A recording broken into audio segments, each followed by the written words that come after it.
Hi అందరికీ నమస్కారం. ఈ రోజు నేను మీకు ఎక్స్ప్లెయిన్ చేయబోయే సినిమా పేరు బెనీతస్. ఈ సినిమా గురించి ఒక ముక్కలో చెప్పాలంటే, అమెరికా వెళ్ళి ఏదో ఒక పని చేసుకుని ప్రశాంతంగా బతికేద్దాం అనుకునే వాళ్ళు మాత్రం తప్పకుండా ఈ సినిమా చూడండి. ఎందుకంటే ఈ సినిమా కేవలం వాళ్ళ కోసం మాత్రమే తీశారు. ఇంకా డైరెక్ట్ గా కథలోకి వెళ్తే, ఈ సినిమా ఓపెనింగ్ ఒక అండర్ గ్రౌండ్ చూపిస్తారు. అందులో చాలా మంది చనిపోయి ఉంటారు. కాకపోతే వాళ్ళలో ఒక అతను మాత్రం బతికుంటాడు. అతను మాత్రం అక్కడ నుంచి తప్పించుకోవాలని చెప్పేసి పైన ఉన్న ఒక ఇనుప డోర్ ని భయంకరంగా కొడుతూ ఉంటాడు. కట్ చేస్తే మరోవైపు అందమైన అమెరికాని చూపిస్తారు. అదే అమెరికాలో మన కథలో హీరోని చూపిస్తారు. బేసికల్ గా హీరో ఏంటంటే తాను ఒక మెక్సికన్ అనమాట. కాకపోతే ఇక్కడ పని చేసుకుందాం అని చెప్పేసి ఇల్లీగల్ గా డబ్బులు ఇచ్చి అమెరికా వచ్చాడు. వచ్చిన తర్వాత అదే అమెరికాలో ఉన్న వాళ్ళని అలెక్స్ దగ్గరికి వెళ్తాడు. బేసికల్ గా అలెక్స్ ఏమో ఎప్పుడో అమెరికా వచ్చాడు, తాను కూడా మెక్సికోనే, కాకపోతే ఇల్లీగల్ గా వచ్చాడు. కానీ వచ్చి చాలా రోజులు అవటం వల్ల మనోడికి ఏంటంటే అమెరికాలో ఎక్కడ ఏముంటాయి, ఎవడెవడు ఇల్లీగల్ ఇక్కడ తీసుకొస్తాడని చెప్పేసి ప్రతిదీ మనోడికి తెలుసు. కానీ అలెక్స్ కి ఏంటంటే పెళ్ళై ఒక పిల్లాడు కూడా ఉన్నాడు. కాకపోతే తాను మాత్రం ఇక్కడ ఒక్కడే ఉంటున్నాడు. ఎలాగైనా బాగా డబ్బులు సంపాదించి వాళ్ళని కూడా ఇక్కడ తీసుకురావాలని చెప్పేసి మనం ట్రై చేస్తూ ఉంటాడు. కట్ చేస్తే మరుసటి రోజు హీరో అలాగే హీరో వాళ్ళని ఒక ప్లేస్ కి వెళ్తారు. వెళ్ళి చూస్తే అక్కడ చాలా మంది జనం ఉంటారు. వాళ్ళు కూడా వీళ్ళలాగే ఇల్లీగల్ గా వచ్చారనమాట. కాకపోతే ఏదో ఒక పని ఉంటే చేసుకుని బతికేద్దాం అని చెప్పేసి వెయిట్ చేస్తూ ఉంటారు. బేసికల్ గా అడ్డా మీద కూలీలు ఉంటారు కదా, వాళ్ళలాగా వీళ్ళు కూడా నుంచొని ఉంటారు. ఎవరికైతే పని వాళ్ళు కావాలో అక్కడికి వచ్చి ఒక్కొక్కరిని తీసుకెళ్తూ ఉంటారు. అదే ప్రాసెస్ లో హీరో వాళ్ళ అన్నయ్య కూడా పనికి వెళ్ళిపోతాడు. అక్కడ ఉన్న చాలా మంది వెళ్తారు. కానీ హీరోని మాత్రం ఎవరో తీసుకెళ్లరు. సర్లే అని చెప్పేసి హీరో సాయంత్రం దాకా వెయిట్ చేస్తూ అక్కడే ఉంటాడు. అదే సమయానికి హీరో వాళ్ళ అన్నయ్య కూడా తిరిగి వచ్చేస్తాడు అనమాట. ఎరా పనికి వెళ్ళలేదని చెప్పడంతో ఎవరు తీసుకెళ్లేదని చెప్పేసి అంటాడు. దాంతో హీరో వాళ్ళ అన్నయ్య ఏం చేస్తాడంటే వాళ్ళ తమ్ముడికి కొంచెం డబ్బులు ఇచ్చేసి సరే దీంతో సర్వైవ్ అని చెప్పేసి అంటాడు. ఆ తర్వాత హీరో వాళ్ళ అన్నయ్య ఇంటికి వెళ్ళి తన భార్యకి ఫోన్ చేసి నువ్వేం కంగారు పడకు, ఇంకొన్ని రోజుల్లో నేను తీసుకెళ్తానని చెప్పేసి తన భార్యకి ధైర్యం చెప్తాడు. కట్ చేస్తే మరుసటి రోజు యాజ్ ఇట్ ఈస్ గా హీరో ఆ తర్వాత హీరో వాళ్ళ అన్నయ్య పనికి వస్తూ ఉంటారనమాట. వీళ్ళు అక్కడికి వచ్చే లోపే చాలా మంది అక్కడ ఉంటారనమాట. అయినా సరే వీళ్ళు వస్తారు. కాకపోతే అందరూ వెళ్ళిపోతారు కానీ నలుగురు మాత్రమే మిగిలిపోతారు. అందులో హీరో ఆ తర్వాత హీరో వాళ్ళ అన్నయ్య ఇంకా ముఖ్యంగా హెక్టర్ అండ్ టోనిక్ అని చెప్పేసి నలుగురు మిగిలిపోతారనమాట. వాళ్ళు కూడా ఎవరన్నా వచ్చి పనికి తీసుకెళ్తారని చెప్పేసి వెయిట్ చేస్తూ ఉంటారు. అదే సమయంలో లీజా అని ఒక లేడీ వస్తుందన్నమాట. వచ్చేసి మా ఇంటి గెస్ట్ హౌస్ లో పనిచేయాలి వస్తారని చెప్పి అంటంతో ఈ నలుగురు వస్తాం మేడం అని చెప్పేసి అంటంతో ఆవిడ కూడా సరే అని చెప్పేసి వీళ్ళ నలుగురిని కారెక్కించుకొని తీసుకెళ్తూ ఉంటుంది అనమాట. వెళ్లేటప్పుడు దారిలో చెప్తుంది, చూడండి ఆ పని కంప్లీట్ అయితే మీకు మనిషికి $500 ఇస్తానని చెప్పి అంటంతో వీళ్ళు కూడా ఎంతగానో ఆనందపడతారు. ఆ తర్వాత లీజా ఏంటంటే వీళ్ళ నలుగురిని వాళ్ళ ఇంటికి తీసుకెళ్తుంది. ఆ ఇల్లు చాలా అద్భుతంగా ఉంటుంది. అంతేకాకుండా ఊరికి దూరంగా ఉంటుంది. ముఖ్యంగా ఇంటి చుట్టూ ఒక పెద్ద ఫెన్సింగ్ ఉంటుంది అనమాట. ఆ ఇంటికి ఉన్న గెస్ట్ హౌస్ లో వీళ్ళు పని చేయాలి. పని చేసేదానికి వీళ్ళు సరిపడా సామాన్లు అన్ని ఇస్తుంది. అంతేకాకుండా వీళ్ళు పని చేసేటప్పుడు కొంచెం అలసిపోకుండా ఉండటానికి బీర్లు కూడా ఇస్తుంది. అప్పుడు లీజా ఏముంటుందంటే మీరు ఎంత ఫాస్ట్ గా పని చేస్తే అంత ఫాస్ట్ గా పని అయిపోతుంది. ఆ తర్వాత మీరు డబ్బులు కూడా తీసుకొని వెళ్ళిపోవచ్చు అని చెప్పడంతో వీళ్ళు కూడా సరే ఇదేదో బాగుందని చెప్పేసి హ్యాపీగా పని చేసుకుంటూ ఉంటారు. అదే సమయంలో లీజా అక్కడ నుంచి వెళ్ళిపోతున్నప్పుడు ఆ గుండోడు హెక్టర్ గాడు వచ్చేసి మేడం మీకు ఈ పని కాదు మేడం, ఏ పని చేసి పెట్టమన్నా చేసి పెడతాను చెప్పండి మేడం అని చెప్పడంతో లీజా చాలా తెలుగుగా ఏముంటుందంటే చూడు ఇచ్చిన పని ఫస్ట్ చేయి ఆ తర్వాత చూసుకుందాం అని చెప్పేసి నవ్వుకుంటూ అక్కడ నుంచి వెళ్ళిపోతూ ఉంటుంది. అదే సమయంలో హీరో వాళ్ళ అన్నయ్య హెక్టర్ దగ్గరకు వచ్చి ఏంట్రా అవును లైన్ లో పెడదాం చూస్తున్నాం అని చెప్పడంతో మనోడు కూడా అవునరా నేను ఎక్కడికి పనికి వెళ్ళేలాగా చేస్తాను, ఆ తర్వాత వాళ్ళ దగ్గర ఎక్కువ డబ్బులు తీసుకుంటానని చెప్పేసి అంటంతో అంత సీన్ లేదురా అని చెప్పేసి హీరో వాళ్ళ అన్నయ్య హెక్టర్ తో అంటాడు. దాంతో వాడి కోపం వచ్చేసి కత్తితో పొడవబోతాడు అనమాట. కానీ హీరో కోపం వచ్చేసి దయచేసి మా అన్నయ్య మీద నుంచి కత్తి మామూలుగా ఉండదని చెప్పడంతో హెక్టర్ కూడా సరే అని చెప్పేసి కత్తి తీస్తాడు. మరోవైపు లీజా వెళ్ళిపోయేటప్పుడు తన భర్త తన దగ్గరికి వస్తాడు. ఫిజికల్ గా లీజాకి పెళ్ళి ఒక భర్త ఉన్నాడు. వాళ్ళిద్దరు లోపలికి వెళ్లే సమయంలో టోనిక్ ఏంటంటే అర్జెంట్ గా పనుందని చెప్పేసి ఆవిడతో మాట్లాడడానికి వెళ్తాడు. అలా వెళ్ళిన తర్వాత లీజా వస్తుంది అనమాట. ఏంటి బాబు ఏంటి పని అని చెప్పడంతో టోనిక్ ఏమంటాడంటే నేను కొంచెం అర్జెంట్ గా వాష్రూమ్ కి వెళ్ళాలండి, మీ వాష్రూమ్ యూజ్ చేసుకోవచ్చు అని చెప్పడంతో లీజా ఏమంటుందంటే ఏమనుకోవద్దు బాబు నాకు కొంచెం ఓసిడి ఉంది, కొంచెం ఆర్గనైజర్ గా లేకపోతే నేను అన్కంఫర్టబుల్ గా ఫీల్ అవుతాను కాబట్టి నువ్వు కొంచెం బయటకు వెళ్తావా అని చెప్పడంతో టోనిక్ కూడా సరే అని చెప్పేసి అక్కడ నుంచి వెళ్ళిపోతాడు. కట్ చేస్తే ఆ రోజు సాయంత్రం హెక్టర్ గాడు మిగిలిన వాళ్ళతో ఏమంటాడంటే చూడండి నేను ఎక్కడికి పనికి వెళ్ళినా సరే ఆ ఇంటి ఓనర్ అమ్మని బెదిరించి వాళ్ళని కొట్టి వాళ్ళ దగ్గర ఉన్న డబ్బులు దొంగతనం చేసి పారిపోతూ ఉంటాను. ఎందుకంటే మనం ఇల్లీగల్ గా వచ్చిన వాళ్ళం, మన ఐడి ప్రూఫ్లు ఇక్కడ ఉన్న వాళ్ళకి ఎవరికి తెలియదు కాబట్టి అసలు మనకి ప్రాబ్లం లేదని చెప్పడంతో మిగిలిన వాళ్ళు నవ్వుతూ ఉంటారు. టోనిక్ కూడా నవ్వుతాడు. అదేదో నాకు కూడా చెప్పొచ్చు కదా అని చెప్పేసి అంటూ ఉంటాడు. చూద్దాం కదా రేపు పొద్దున కల్లా ఇద్దరు భార్యాభర్తలను పిచ్చగొట్టుడు కొట్టి వాళ్ళ దగ్గర ఉన్న డబ్బులు తీసుకొని మనం పారిపోదాం అని చెప్పేసి చాలా క్యాజువల్ గా హెక్టర్ గారు చెప్తాడు. ఆ తర్వాత బాగా చీకటి పడిపోవడంతో సర్లే పడుకుందాం ప్రశాంతంగా ఉదయాన్నే పని చేసుకుందాం అని చెప్పేసి అందరూ పడుకోవడానికి ప్రిపేర్ అవుతూ ఉంటారనమాట. కరెక్ట్ గా అదే సమయంలో అక్కడికి లీజా వస్తుంది. వచ్చిన తర్వాత వీళ్ళందరి మీద నీళ్లు కొట్టి పని చేయడానికి వచ్చిన కుక్కల్లారా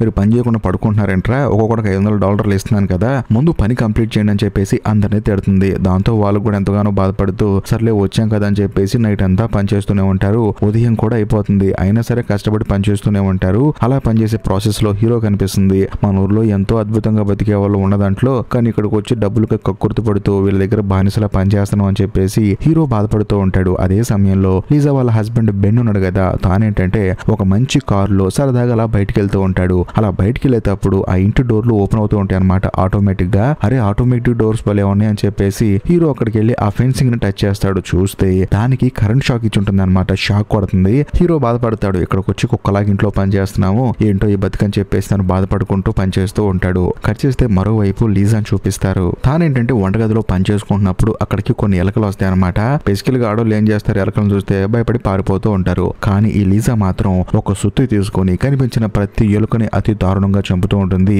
సో దీన్ని బట్టి మనకు అర్థమైపోతుంది ఈ లీజా అనే అమ్మాయి మామూలు అమ్మాయి కాదు, భయంకరమైన అమ్మాయి. ఇంకోవైపు మన కథలో హీరోని వాళ్ళ అన్నయ్యని చూపిస్తారు. వాళ్ళిద్దరు పని చేసుకుంటున్నప్పుడు హీరో వాళ్ళ అన్నయ్యతో అంటాడు, ఎందుకు వచ్చిన గోలరా అన్నయ్య, ఇక్కడ మనం ఇక్కడికి వచ్చి కుక్కల్లా పని చేస్తున్నాం అని చెప్పంటంతో హీరో వాళ్ళ అన్నయ్య ఏమంటాడంటే, మనం ఇక్కడ పని చేసేది మన కుటుంబం కోసం రా, ఆ తర్వాత మన కుటుంబాలు ఇక్కడికి వచ్చి హ్యాపీగా బతుకుతీరా అని చెప్పంటంతో హీరో కోపం వచ్చి ఏమంటాడంటే, నువ్వేనా జిల్లా కలెక్టర్ రా, ఇక్కడికి వచ్చిన తర్వాత నీ కొడుకు కూడా కలెక్టర్ అవడానికి నువ్వే దొంగతనంగా వచ్చావు, ఆ తర్వాత నీ భార్య పిల్లలు దొంగతనంగా వస్తారు, వచ్చిన తర్వాత వాళ్ళు కూడా ఇలా దొంగల్లా పని చేసుకుంటారు కదరా అని చెప్పంటంతో హీరో వాళ్ళనే కోపం వచ్చేసి వాళ్ళ తమ్ముడిని గట్టిగా కొడతాడనమాట. ఇంకోవైపు టోనిక్ ని చూపిస్తారు. మనోడు ఏంటంటే పాపం నిద్ర లేకుండా కష్టపడి పని చేస్తున్నాడు కదా, అలా పనిచేసే ప్రాసెస్ లో అనుకోకుండా తన చేతికి బాగా గాయం అవుతుంది. దాంతో ముగ్గురు పరిగెత్తుకుంటూ వచ్చేసి టోనిక్ ని తీసుకొని లీజా దగ్గరికి వెళ్తారు. చూడండి మేడం, చేతికి బాగా గాయమైంది, హాస్పిటల్కి వెళ్ళాలని చెప్పంటంతో లీజా ఏమంటుందంటే, అంత సీన్ ఏం లేదమ్మా అని చెప్పేసి చిన్న కట్టోడు కట్టేసి, మీరు ఈ పని మొత్తం ఫినిష్ చేస్తే మీకు డబ్బులు ఇస్తాను, అలా కాకుండా మీరు మధ్యలో వదిలేసి వెళ్తాన్నారనుకోండి పోలీసులకు ఫోన్ చేసి మిమ్మల్ని పట్టేస్తాను. సో దాంతో తర్వాత ఏం జరుగుతుందో మీకు తెలుసు, ఎందుకంటే మీరు ఇక్కడికి దొంగతనంగా వచ్చారని చెప్పేసి అంటంతో ఆ నలుగురికి భయం వేస్తుంది. ఇంకా చేసేదేం లేక వెళ్ళి పని చేద్దాం అని చెప్పి వెళ్తారు. కాకపోతే వెళ్ళేటప్పుడు హెక్టార్ కి బాగా కోపం వచ్చేస్తుంది. ఎందుకంటే మనోడు ఒకడనుకొని ఇక్కడికి వచ్చాడు, కానీ ఇక్కడ జరుగుతుంది మొత్తం ఇంకొకటి. దాంతో అక్కడ నుంచి తప్పించుకుందాం అని చెప్పేసి వెళ్ళి ఫెన్సింగ్ టచ్ చేస్తే అదేమో షాక్ కొడుతూ ఉంటుంది. అప్పుడు హీరో అక్కడికి వచ్చి ఏమంటాడంటే, చూడండి ఈ ఫెన్సింగ్ మనం ఎక్కడ టచ్ చేసినా షాక్ కొడుతుంది, కాకపోతే ఇంటి మెయిన్ గేట్ మాత్రం ఏదో బటన్ నొక్కితే ఓపెన్ అవుతుంది, అది కూడా రోబోట్ లాగా. కాబట్టి ఆ బటన్ ఎక్కడుందో కనుక్కోవాలి, దానికి సంబంధించిన స్విచ్ ఎక్కడుందో తెలుసుకుంటే మనం ఇక్కడ నుంచి తప్పించుకొని పారిపోవచ్చు అని చెప్పి అంటంతో హెక్టార్ గడు ఏం చేస్తాడంటే ఆ లీజాకి తెలియకుండా వెనకాల నుంచి ఇంట్లోకి ఎంటర్ అయిపోతాడు. వెళ్ళిన తర్వాత ఇల్లంతా వెతుకుతున్నప్పుడు ఆ మెయిన్ డోర్ రిమోట్ కంట్రోల్ దొరుకుతుంది అనమాట మనోడికి. దాంతో మనోడు కూడా ఎంతో ఆనందంగా నాకు రిమోట్ దొరికిందని అని చెప్పేసి బయటకు వస్తాడు. కాకపోతే ఈ హెక్టార్ గడి కాలు మీద ఎవరో కాలుస్తారు. ఎవరని చెప్పి చూస్తే కాల్చింది ఎవరో కాదు, లీజా వాళ్ళ హస్బెండ్ అనమాట. తానేంటంటే, యారా నా భార్యకి తెలియకుండా లోపలికి వెళ్ళి రిమోట్ దొంగతనం చేస్తావా, చూడు నీ సంగతి ఏమవుతుందని చెప్పి అంటంతో కొంత సమయానికి లీజా హడావుడిగా బయటకు పరిగెత్తుకుంటూ వచ్చేసి హెక్టర్ ని పట్టుకొని తన్ని హై హీల్స్ చెప్పులు ఉంటాయి కదా, దాంతో తన తల మీద బలంగా తంతుందనమాట.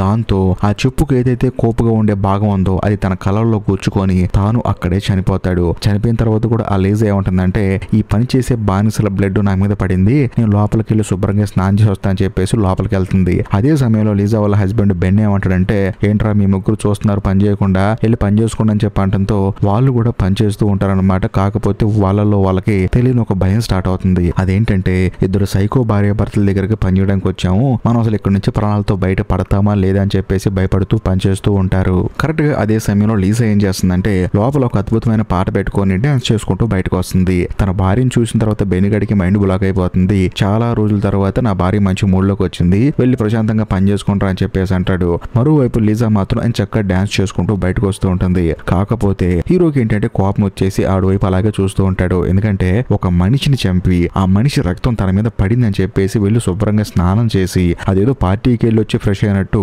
మళ్ళీ పాట పెట్టుకొని డాన్స్ చేస్తుందని చెప్పేసి కోపంగా చూస్తూ ఉంటాడు. కాకపోతే లీజా కోపం వచ్చేసి తన చేతిలో ఉన్న గన్ను తీసుకొని హీరోని ఒకటి పీగుతుందన్నమాట. దాంతో మనోడు అక్కడే పడిపోతాడు. ఇక హీరో వాళ్ళ అన్నయ్య ఆ తర్వాత టోనిక్ వీళ్ళిద్దరు వెళ్లి పని చేసుకుంటూ ఉంటారు. అలా కొంత సమయం గడిచిన తర్వాత లీజా ఏం చేస్తుందంటే హీరోని ఆ తర్వాత టోనిక్ ని వీళ్ళిద్దరిని పిలిచి హెక్టర్ శవం ఉంది కదా, అక్కడ బ్లడ్ పడింది కదా, దాన్ని క్లీన్ చేయమంటుంది అనమాట. దాంతో వాళ్ళు కూడా చేసేది ఏం లేక హీరో ఆ తర్వాత టోనిక్ వీళ్ళిద్దరు కలిసి క్లీన్ చేస్తూ ఉంటారు. అదే సమయంలో లీజా అక్కడ కూర్చొని వాళ్ళ ముందు కాలు మీద కాలేసుకొని నేను చూడటానికి ఎలా ఉన్నాను బాగున్నానా అని చెప్పేసి అడుగుతూ ఉంటుంది. వాళ్ళేమో తలదించుకొని ఉంటారు. ఏంట్రా సమాధానం చెప్పరో, నేను బాగలేదని చెప్పేసి అంటూ ఉంటుంది. బాగున్నారండి అని చెప్పేసి వాళ్ళిద్దరు అంటారు. ఆ తర్వాత తన అందాలను చూపిస్తూ ఏంటి నన్ను పెళ్లి చేసుకుంటారా అని చెప్పి అడుగుతుంది. దానికి వాళ్ళు సైలెంట్ అయిపోతారు. ఆ తర్వాత చెప్పకపోతే కాల్చి చంపేస్తానని చెప్పేసి బెదిరిస్తూ ఉంటుంది. కానీ వీళ్ళిద్దరు మాత్రం సైలెంట్ గా ఉంటారు. అదే సమయంలో వీళ్ళింటికి ఒక కారు వస్తుంది అనమాట.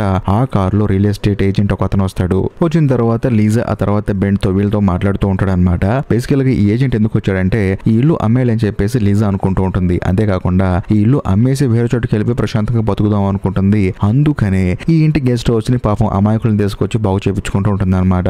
అప్పుడు ఏజెంట్ ఏమంటాడంటే చూడండి రేపు ఇద్దరు భార్యాభర్తలు వస్తారండి, వాళ్ళు ఇల్లు మొత్తాన్ని చూస్తారు. చూసిన తర్వాత వాళ్ళకి ఇల్లు నచ్చింది అనుకోండి వెంటనే అడ్వాన్స్ ఇస్తారు. 1 month తర్వాత రిజిస్ట్రేషన్. కాబట్టి పని అంతా ప్రశాంతంగా అయిపోతుందని చెప్పడంతో లీజా ఏమంటుందంటే సరే అండి రేపు మేము ప్రిపేర్డ్ గా ఉంటామని చెప్పేసి ఆ ఏజెంట్ ని అక్కడి నుంచి పంపించేస్తుంది.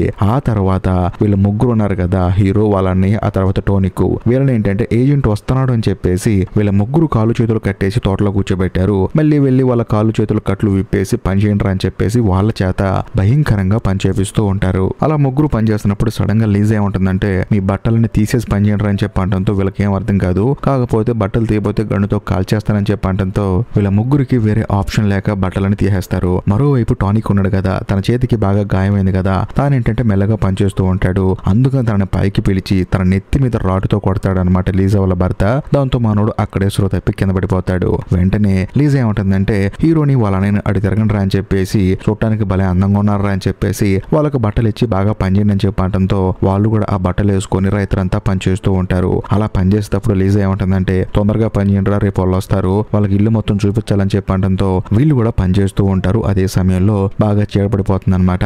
అలా గుంటలు తీసే ప్రాసెస్ లో వాళ్ళకి ఏంటంటే అక్కడ ఒక వైర్ కనిపిస్తుంది. ఈ వైర్ వల్ల ఇంటి మొత్తానికి పవర్ వచ్చిందనమాట. దాంతో హీరో ఏం చేస్తాడంటే పక్కనే ఉన్న ఒక పార తీసుకొని ఆ వైర్ ని కట్ చేస్తాడు. దాంతో అక్కడ కరెంట్ పోతుంది. ఇదే మంచి సమయం చెప్పేసి అన్నదమ్ములు ఇద్దరు పారిపోతూ ఉంటారు. అదే సమయంలో టానిక్ కూడా కొంచెం ఓపిక తెచ్చుకొని పైకి లేచి పరిగెడుతూ ఉంటాడు. ఆ తర్వాత టానిక్ కే వీళ్ళిద్దరి కన్నా ముందు ఆ ఫెన్సింగ్ ని దూకి అవతలకి పారిపోతాడు. దాంతో ఆ ఇంటి ఓనర్ బెన్ గడి కోపం వచ్చేసి వాడు కూడా ఆ ఫెన్సింగ్ ఎక్కుతాడు. కరెక్ట్ గా అదే సమయంలో లీజా ఏం చేస్తుందంటే జనరేటర్ ఆన్ చేస్తుంది. దాంతో ఆ ఫెన్సింగ్ కి పవర్ రావడం వల్ల ఆ ఇంటి ఓనర్ బెన్ గడి కింద పడిపోతాడు. మరోవైపు బయట దూకేసిన టానిక్ ఏం చేస్తారంటే రోడ్డు మీద పారిపోతున్నప్పుడు అక్కడ ఒక ట్రక్ వస్తుందన్నమాట. ఆ ట్రక్ వెనకాల పరిగెడుతూ కాపాడండి అయ్యా అని చెప్పేసి అంటూ ఉంటాడు. కానీ ఆ బెన్ గడి మాత్రం గన్ను తీసుకొని దూరం నుంచి కాలుస్తాడు. దాంతో టానిక్ అక్కడే చనిపోతాడు. మరోవైపు మన కథలో హీరో ఆ తర్వాత హీరో వాళ్ళని ఏం చేస్తారంటే ముందు ఆ గేట్ ఓపెన్ చేసి రిమోట్ దొరికితే మనం తప్పించుకోవచ్చు అని చెప్పేసి ఇల్లు మొత్తం వెతుకుతూ ఉంటారు అనమాట. మళ్ళీ వీళ్ళకి రిమోట్ దొరుకుతుంది. కాకపోతే అక్కడి నుంచి వీళ్ళిద్దరు తప్పించుకునేటప్పుడు అక్కడికి లీజా వాళ్ళ కుక్క వస్తుంది అనమాట. ఆ కుక్క సడన్ గా హీరో వాళ్ళ అన్నయ్య మీద అటాక్ చేస్తుంది. దాంతో కోపం వచ్చిన హీరో ఏం చేస్తాడంటే ఆ కుక్కని అక్కడే చంపవతలు పడేస్తాడు. కరెక్ట్ గా అదే సమయానికి లోపలికి లీజా వస్తుంది. లీజా ఏంటంటే చనిపోయి పడిపోయిన తన కుక్కను చూసి భయంకరంగా అరుస్తూ ఉంటుంది. నా కుక్కను చంపావు నువ్వే అని చెప్పేసి అంటూ ఉంటుంది. కానీ హీరో ఏమంటాడంటే నేను కావాలని చంపలేదండి, మా అన్నయ్య మీద అటాక్ చేసిందని చెప్పేసి అంటూ ఉంటాడు. అదే గ్యాప్ లో వెనకాల నుంచి వచ్చిన లీజా వాళ్ళ భర్త ఏం చేస్తాడంటే హీరో నెత్తి మీద గన్ను తీసుకొని కొడతాడు. దాంతో హీరో స్లో తప్పి కింద పడిపోతాడు. కట్ చేస్తే మరుసటి రోజు ఆ రియల్ ఎస్టేట్ ఏజెంట్ చెప్పినట్లు ఇద్దరు భార్యాభర్తలు వస్తారనమాట. వచ్చిన తర్వాత వాళ్ళిద్దరికి ఇల్లు మొత్తం చూపిస్తూ ఉంటారు. అదే సమయంలో ఆ భార్యాభర్తలు ఏమంటారంటే ఇంటి గెస్ట్ హౌస్ చూస్తామని అని చెప్పేసి అనడంతో లీజా కూడా సరే అని చెప్పేసి గెస్ట్ హౌస్ దగ్గర తీసుకొస్తుంది. తీసుకొచ్చి చూస్తే కిందేమో మన కథలో హీరో ఆ తర్వాత హీరో వాళ్ళ అన్నయ్య ఉంటారనమాట. వాళ్ళు ఏంటంటే బతికే ఉంటారు. కాకపోతే అక్కడ చాలా మంది శవాలు ఉంటాయి. అది చూసి ఇద్దరు భయపడిపోతూ ఉంటారు. అదే సమయంలో హీరో ఏం చేస్తాడంటే అక్కడ ఒక ఇనుప డోర్ ఉంటుందన్నమాట. దాన్ని కొడుతూ ఉంటాడు. ఈ సినిమా స్టార్టింగ్ లో చూపించింది అదే. అది కొట్టే సమయంలో పైన ఉన్న ఇద్దరు భార్యాభర్తల్లో భార్యకి సౌండ్ వినిపిస్తూ ఉంటుంది. ఏంటంటే ఈ సౌండ్ అని చెప్పేసి లీజాని అడిగితే లీజా ఏమంటుందంటే ఈ గెస్ట్ హౌస్ కింద భయంకరంగా పందికొక్కలు ఉన్నాయండి, వాటిని క్లీన్ చేయించడానికి నేను పని చేపిస్తూ ఉంటున్నాను, కాబట్టి మొత్తం క్లియర్ అయిపోయిన తర్వాత మీరు ఇల్లు ప్రశాంతంగా కొనుక్కోవచ్చు అని చెప్పడంతో ఆవిడ కూడా అవునా అని చెప్పేసి నమ్ముతుంది. ఆ తర్వాత భార్యాభర్తలు ఇద్దరు బయటకు వచ్చి ఏమంటారంటే ఈ ఇల్లు మేము ఖచ్చితంగా కొంటామండి, వెళ్ళిన తర్వాత ఫార్మాలిటీస్ అన్ని కంప్లీట్ చేస్తాము, అడ్వాన్స్ కూడా ఇస్తామని చెప్పేసి ఆ ఇద్దరు భార్యాభర్తలు అక్కడ నుంచి వెళ్ళిపోతారు. మరోవైపు అండర్ గ్రౌండ్ లో ఉన్న మన కథలో హీరోని ఆ తర్వాత హీరో వాళ్ళ అన్నని చూపిస్తారు. బేసికల్ గా హీరో వాళ్ళ అన్నని కుక్కరిచింది కదా, తాను నడవలేకపోతూ ఉంటాడు. అది చూసి హీరో కూడా బాధపడుతూ ఉంటాడు. అదే సమయంలో పైనుంచి బొట్లుగా నీళ్లు పడుతూ ఉంటాయి. ఏంట్రా పైనుంచి పడుతుందని చెప్పేసి కత్తి పట్టుకుని తీసి చూస్తే అక్కడ ఒక పెద్ద హోల్ క్రియేట్ అవుతుంది. దాంతో అక్కడ నుంచి పైకి వచ్చేస్తారనమాట. వచ్చిన తర్వాత హీరో వాళ్ళ అన్నయ్యతో ఏమంటాడంటే నువ్వేం కంగారు పడకరా, నువ్వు నడవలేకపోతున్నావు, నేను ఇక్కడ నుంచి బయటకు వెళ్తాను, వెళ్ళిన తర్వాత ఎవరో ఒకరిని తీసుకొచ్చి నేను కాపాడుతానని చెప్పేసి హీరో వాళ్ళ అన్నయ్యకి మాటిస్తాడు. ఆ తర్వాత బయటికి పారిపోయేటప్పుడు సడన్ గా ఆ ఇంట్లోకి ఎవరో కారు వేసుకుని లోపలికి ఎంటర్ అవుతారనమాట. ఇదే మంచి సమయం అని చెప్పేసి హీరో అక్కడ నుంచి తప్పించుకొని బయటికి పారిపోతాడు. వెళ్ళిన తర్వాత పక్కింట్లోకి వెళ్ళి ఇలా మేము ఇట్లా వచ్చామండి పని కోసం, కాకపోతే మా అన్నయ్యని కిడ్నాప్ చేసి పక్కింటి వాళ్ళు టార్చర్ చేస్తున్నారండి, దయచేసి కాపాడండి అని చెప్పడంతో ఆ పక్కింటి వాడు మాత్రం హీరో మొహం చూసి అసలు నువ్వు మా దేశం వాడివే కాదు, మొత్తానికి దొంగతనానికి వచ్చావని చెప్పేసి గన్ను తీసుకొని హీరోని అక్కడే కాల్చి చంపేస్తాడు. కట్ చేసి చేస్తే మరోవైపు లీజా వాళ్ళ భర్త బెన్ ఏం చేస్తాడంటే అలెక్స్ ని చైర్లో కూర్చోబెట్టి కాలు చేతులు కట్టేసి అతి దారుణంగా కొడుతూ ఉంటాడు. అంతేకాకుండా నీకు స్లోగా చనిపోయే చావేస్తానని చెప్పేసి తన నోట్లో బలవంతంగా ఇంజిన్ ఆయిల్ పోస్తాడు. సో దాంతో మనోడు ఏంటంటే పూర్తిగా కోమలోకి వెళ్ళిపోతాడు. కాకపోతే వీడు చనిపోయాడా లేదా అని చెప్పేసి లీజా తన దగ్గరకు వస్తుంది. అదే సమయంలో నోట్లో నుంచి గబక్కన ఆ ఇంజిన్ ఆయిల్ బయటకు వచ్చేసి లీజా మీద పడుతుంది. దాంతో బెన్ కోపం వచ్చేసి నీకు ఇలా కాదురా అని చెప్పేసి నేను అతి భయంకరంగా చంపుతానని చెప్పేసి గన్ను తీసుకొచ్చే లోపే ఇందాక వీళ్ళు ఉడ్డు పక్కలు కొట్టుకుని బయటకు వచ్చేసారు కదా, అక్కడ పడిపోదామని చెప్పేసి అలెక్స్ ఏం చేస్తాడంటే వెనక్కి వచ్చేసి డైరెక్ట్ గా మళ్ళీ ఆ బేస్మెంట్ లోకి దూకేస్తాడనమాట వెనక్కి. అలా పడిపోవటం వల్ల తనకి బాగా గాయాలవుతాయి. అదే సమయంలో అలెక్స్ ని వెతుక్కుంటూ బెన్ అక్కడికి వస్తాడనమాట.